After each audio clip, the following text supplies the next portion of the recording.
Halo semuanya, apa kabar? Pernah nggak sih kalian berpikir, kenapa belajar sejarah? Apakah sejarah itu penting? Dengan adanya sejarah, itulah yang membawa kehidupan kita seperti sekarang ini. Tonton sampai habis supaya kamu paham. Untuk memahami sejarah proklamasi, kita harus menelusuri latar belakang penjajahan di Nusantara. Selama lebih dari 350 tahun, bangsa Indonesia berada di bawah kekuasaan kolonial Belanda yang mengeksploitasi sumber daya alam dan menindas rakyat. Sistem tanam paksa, kerja rodi, dan diskriminasi menjadi bagian dari kehidupan sehari-hari rakyat Indonesia. Pada tahun 1942, situasi berubah ketika Jepang datang dan menggantikan Belanda. Awalnya banyak rakyat Indonesia menyambut Jepang sebagai saudara tua. Namun harapan itu pupus, karena Jepang ternyata hanya mengganti bentuk penjajahan lama dengan sistem baru yang lebih keras. Pada pertengahan tahun 1945, Perang Dunia II memasuki babak akhir. Kekalahan Jepang di tangan sekutu menjadi kabar besar bagi bangsa Indonesia. Setelah bom atom dijatuhkan di Hiroshima dan Nagasaki, Jepang menyerah tanpa syarat kepada sekutu pada tanggal 15 Agustus 1945. Situasi ini menciptakan kekosongan kekuasaan di Indonesia.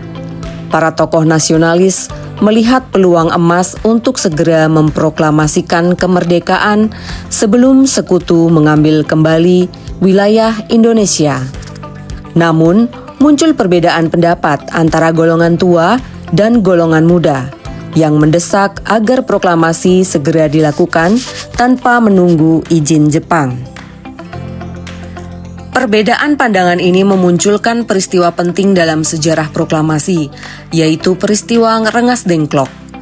Para pemuda menculik Soekarno dan Hatta dan dibawa ke Rengas Dengklok, sebuah kota kecil di Karawang, Jawa Barat, dengan tujuan menjauhkan mereka dari pengaruh Jepang.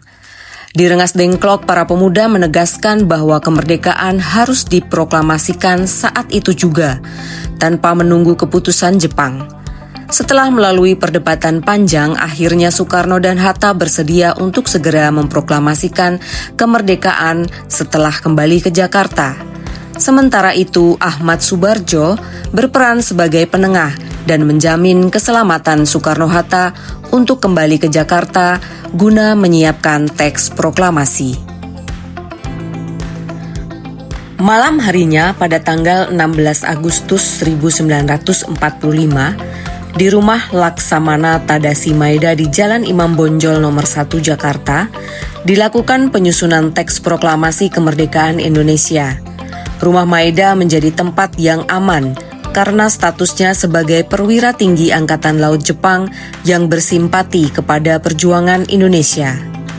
Penyusunan teks dilakukan oleh 3 tokoh utama, yaitu yang pertama adalah I.R. Soekarno, menulis teks proklamasi.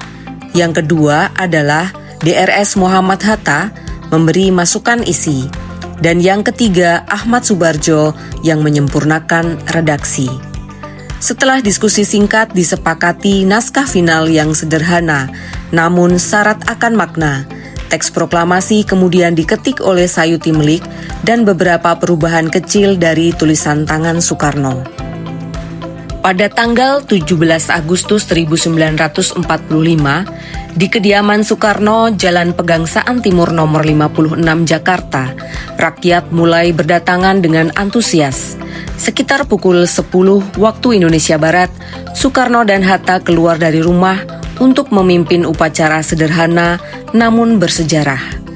Di hadapan para pejuang dan rakyat yang hadir, I.R. Soekarno membacakan teks proklamasi kemerdekaan Indonesia dengan suara lantang. Proklamasi. Kami, bangsa Indonesia, dengan ini menyatakan kemerdekaan Indonesia. Hal-hal yang mengenai pemindahan kekuasaan dan lain-lain diselenggarakan dengan cara saksama dan dalam tempo yang sesingkat-singkatnya. Jakarta, 17 Agustus 1945, atas nama bangsa Indonesia, Soekarno, Hatta. Proklamasi kemerdekaan bukanlah akhir perjuangan, tetapi justru awal dari tanggung jawab kita sebagai bangsa. Hari ini tugas kita bukan lagi merebut kemerdekaan, tetapi mengisi kemerdekaan itu dengan hal-hal yang positif.